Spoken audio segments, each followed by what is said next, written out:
Hi, my name is Carol Williams, and I'm here with the United States Veterans Art Program. We'd like to welcome you to the Veterans Issues weekly TV show on CANTV here in Chicago. This is every Thursday night at 6:30 to 7. Our rotation this week is the United States Veterans Art Program, and we are an organization that is a nonprofit in Chicago. Mostly we do things with artists and veteran artists, but today we're going to do something a little bit different, and I forgot to ask my guest today if she is an artist of any sort, because I think she is, but that's not what we're going to talk about today. I'd like to introduce Lucila Ibarra, who, as you can probably guess, is wearing a uniform. She is actually a lieutenant colonel. Correct. She's a lieutenant colonel in the Army. We'd like to welcome her. Generally, we do veterans on this show. I am a veteran, but today we have the pleasure of talking to somebody who is not yet a veteran. Perhaps at some point in the near future she will be. This is a hotline call-in show. You've got a number on the screen there, 312-738-1060. We do have a person here to answer the phones, and we would love to hear your comments, questions, anything that you have to say about the show, what we're talking about. Just call that number and we will answer, and if it's relevant to what we're talking about, we'd love to have you on the air. Today we're going to have a little bit of a different discussion than our normal art program that we generally do. This is Lieutenant Colonel Lucila Ibarra. Lucila. You can call me Lucy. Lucy, and that's Lucy with a Y. Correct. I got that. And you are from Waukegan. Correct. Waukegan, and before that you identified yourself as someone who has roots from somewhere else. Correct. She came in as ROTC, but I think you also were enlisted for a while. Correct. Is that true? I was enlisted. I went enlisted as soon as I graduated from high school, from Waukegan West High School. And I felt that when my dad died, I was 14 when my dad died. He had Lou Gehrig's disease. I felt like I have to be strong enough for my mom and my brother. And what if something happens to my mom? Now, what are we going to do? And my dad was a very strict disciplinarian, so I thought, cool. I'll either fits. I'll already know how to do all the stuff they tell me to do. I'll either be a cop, or I wanted to be a state trooper, or join the military, one or the other. So you went into the military, then you eventually did the ROTC program, and you went through Loyola, became a second lieutenant, and you were in Panama. If that's not am I mistaken? When I was enlisted, I was in Panama. I was active duty enlisted. Oh, okay. I was active duty enlisted, and my first assignment was Fort Knox, 2nd 6th Cav at Fort Knox. And then after that, I was PCS to Panama, School of the Americas. Well, at what point did you become an officer, and then you became the drug and alcohol control officer and the suicide prevention and the sexual assault assistance person? And now you're a lieutenant colonel. I mean, there's a lot of years in there that you did a lot of different things.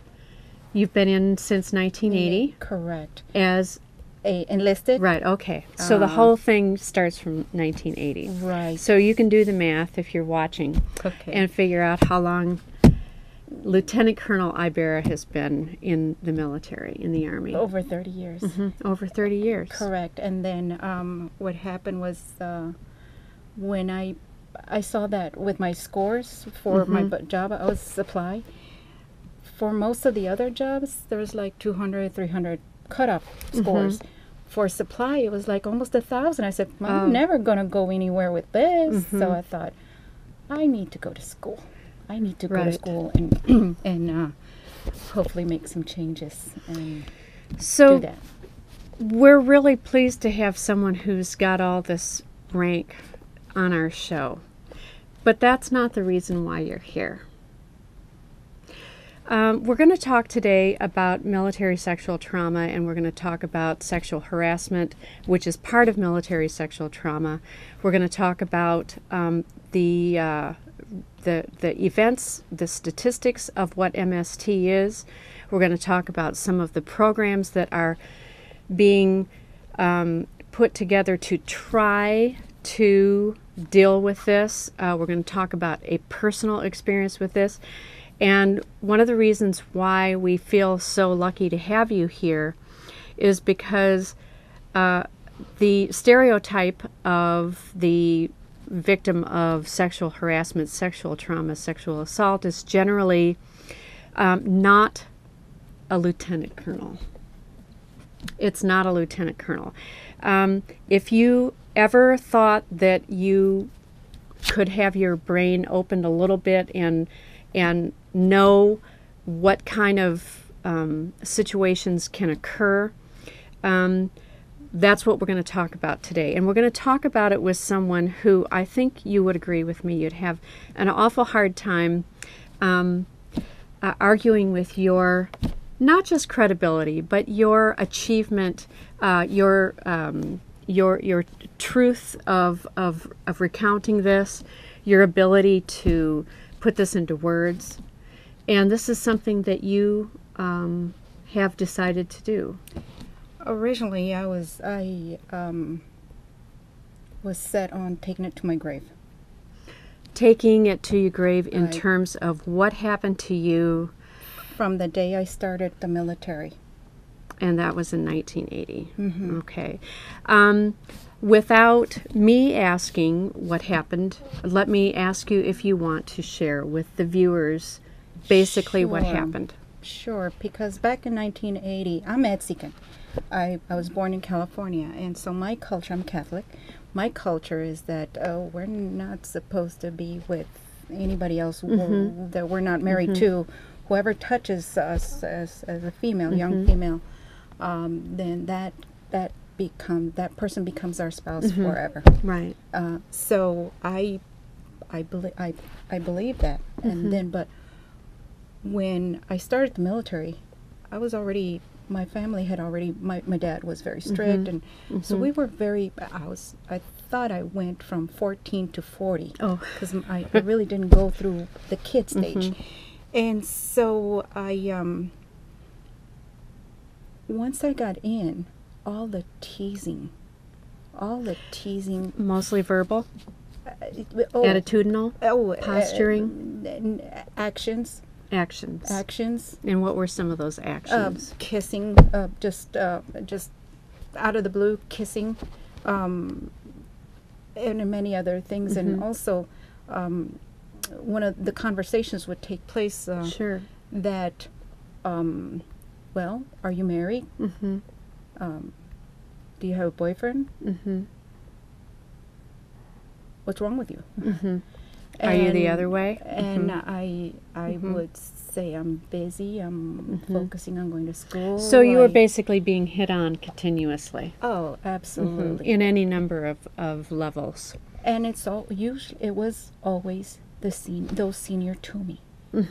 And being in Iraq reminded me how it's still going on. It's the seniors, those senior ranking, on younger. So it is truly, as they say, which is it's a power. It's a exercise of power. It's not. Sexual abuse is not got anything to do with sex. It has everything to do with power. And not knowing, and we are so encultured or indoctrinated that we have to respect rank and those in position of authority and those that are over you and those that are in our chain of command, and we do not challenge that at all. So when I first started going in there, the guys were really aggressive. Very much so. So I kept working. I became a workaholic. Not just me, but my boss was also workaholic, so it fit. And I was used to working really hard at home. So that was great. That was my out. And so the area where the females were housed in, was very few females. It was like 6, Right, 7 of us. Sure. And the squadron was an armor unit, so it was like 1,000 men. Right. So when I told one of the therapists, one of the counselors, that I was in an area where it was called, it was referred to as the maternity ward, and so they asked me if were you in a medical unit? I said no. That's because all the females were pregnant, except for me and another female, a cook. Right. We were always working like from 3 o'clock in the morning, and I always saw her. I was doing my duties. Right. Then we were labeled as lesbians. Right. Of course. We have a caller, and we're going to ask the caller if they're have a comment or a question. Do you want to go ahead and ask us your question? Yes, my question is, in addition to the sexual abuse that you face in the military, was there a such thing as the good old boy network, and that the men try to keep the women from becoming officers or try to stop them from advancing to a higher level ranking system? Well, you're talking about whether or not there's any competition for those top spots, I think, which I'm sure that that's possibly part of it. But, there's any number of ways that you can keep someone from succeeding or from achieving or becoming your boss. And I think for men, it's probably not something that they do to sexually harass or assault other men to keep them from getting into their power spots. There's a lot of territorialness where there's a lot of, where I saw this in Iraq, where there's, I believe there's a lot of insecurity and so unwilling to share, okay, here's the rhythm and here's for you to do and here's where I got this information from. And it seems like we stumble. And so but in terms of what the caller was saying, that's where I wanted to kind of go to school and really figure out 1970s number of females going into the military. 5 years later, out of those females, how many are still in and how many left, and so on, all for the up until today. I really would like to see the trend and have an honest conversation, a really honest conversation, not just a politically correct response. Well, I wanted to pursue a career, family. My family is in another place, so we moved over there, and so I had to leave, or I had to support my spouse, and I go, and I know people are not in written format. They're not going to say that, but when I've talked about it, they'll tell me, yeah, me too. Well, do you think that sexual harassment and assault is one reason why women don't stay in the military? Okay. But you've been in the military for 32 years. And you've been counseling people on sexual assault, how to deal with it. What would you say to people who come to you and they have information about what's happened to them?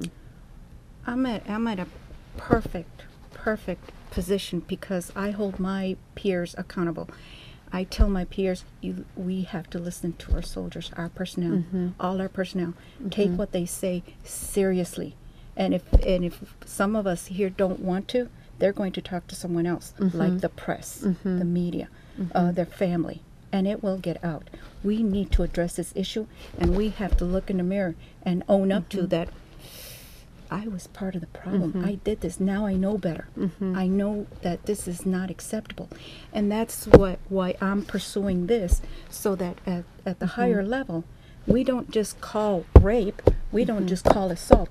We acknowledge that this is unacceptable. When someone crossed my boundary and I didn't like it, I didn't know what to do. So because nobody listened to me.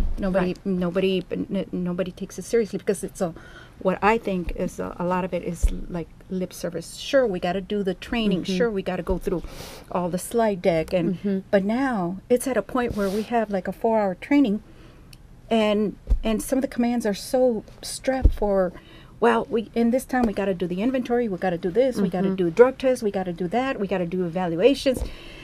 We would be here 3 days straight. Right. And we don't have that manpower, the hours, the resources to accomplish everything we have to accomplish in 3 days. Well, when you're talking about military sexual trauma, which I don't think most people know that there is an actual acronym for it, MST, which is what we're talking about today. It doesn't actually necessarily refer to just a physical assault. And my hope would be that if people could understand that having verbal, visual insinuation is the first stage of what becomes possibly a physical trauma, a physical assault. Well, and for me, because when I was enlisted, I had to prove and carry my weight. I was in an armor unit in supply. I was carrying those tarps and chains and tents. I'm only 5 feet tall. Well, let's see a picture of you with your truck here. And my peers would not help me. Here's you in front of your... MRAP. There's an MRAP. MRAP. Yeah. Okay. Mine resistant ambush. And this is in 2010, and you are actually in Iraq at that point. Yes. And that's a pretty huge truck. It is, and I sent some pictures where usually my peers are 2 feet taller than me. Right. Yeah. So and I'm kind of looking one with you. And where are you here? Right in this there. photo? We're at Fort Dix doing our pre-mobilization training. So we're all ready, geared up to go. And you're already a lieutenant colonel in both of these Correct. photos. Correct. Right. Very cool. Yeah. So what would you say is what people need to do? I mean, who needs to do what? This is what I constantly hear from people is, well, you know, what can men do to prevent this? What can women do to prevent this? How can we change this sexualization of what basically our society? And it's not just Americans. It's really not just Americans. No, it's a culture. It's a human thing. I mean, you see power, you want power. You see something that seems like it would be fun, you want fun. You drink some alcohol, you act nuts. You know, it's a human thing, and oftentimes when we're in this conversation, people do really feel like we're male bashing, and we're not male bashing. We do have a caller that has either a question or a comment. Would you like to go ahead and ask us your question?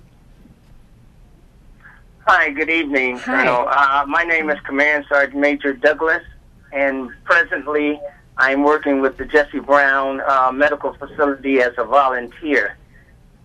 Thank you. And the question is that I was trying to figure out how do we get female veterans, which there are hundreds of thousands in the Chicago and County area, to come to the facilities to seek out treatment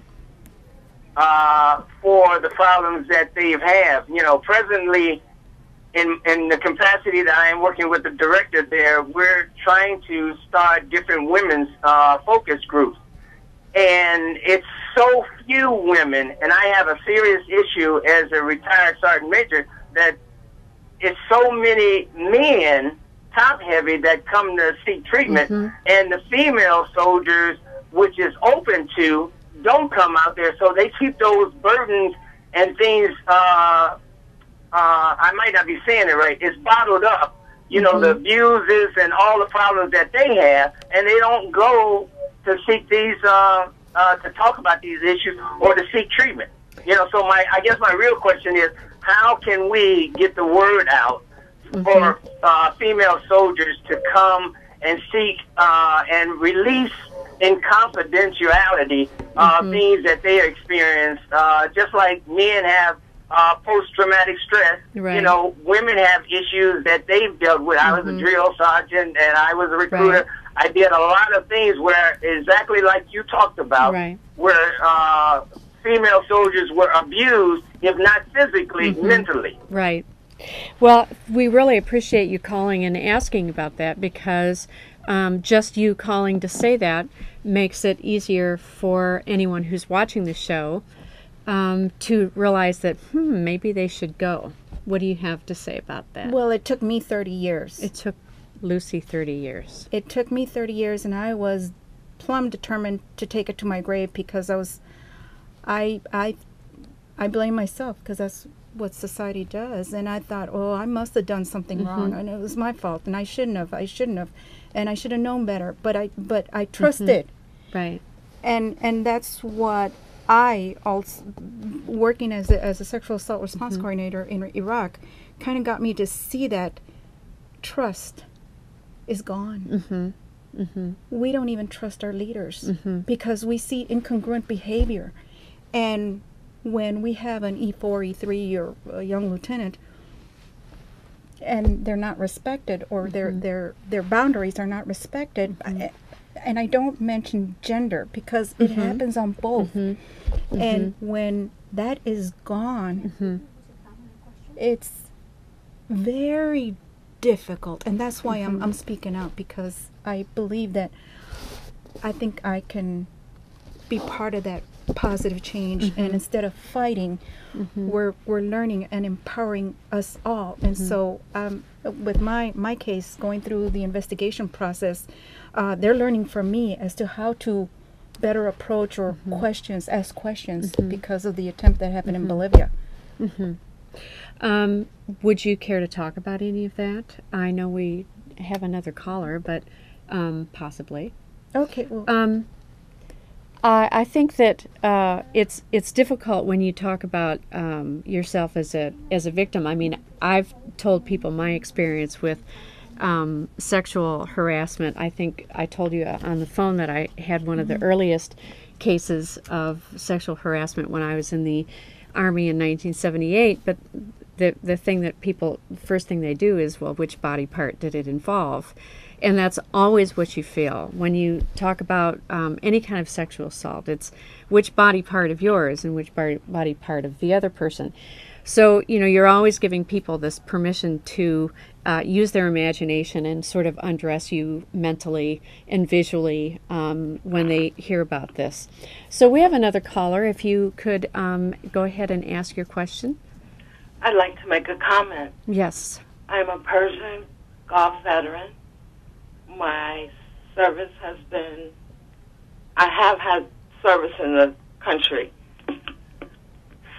Not physically, I'm sorry. As a veteran and as a civilian. I finished my career at the Veterans Administration. Now, I wasn't raped, but I was hurt. Thank you very much. I have been trying. I was at the VA. And they told me there was nothing wrong with me. Right. So Absolutely. that goes to the trust of the Veterans Administration and our elected officials. Right. So I don't want to come forward. I don't want to be abused by the system any longer. Right. Right. Absolutely. What do you do? Thank you. Well, thank you for watching. Thank you for calling. Thank you for listening. We really, really appreciate it. and I would encourage to continue seeking support and counseling, because that's what I'm basically telling others, is that I may not be a drunk, but I developed an eating disorder, horrible eating disorder. And that's when, as a result of a sexual assault. Right. When it happened in Panama, and then another one in Bolivia, and then all the sexist culture at Fort Knox, and then I have to pull my weight, and I didn't, and maybe that's where my resiliency develops, because I took it as a test. They're testing me.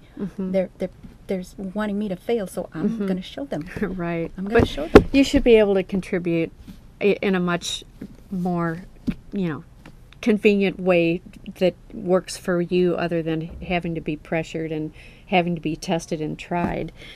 This is Lt Colonel Lucila Ibarra. Yes. This is CANTV Veterans Issues. We are a United States Veterans Art Program.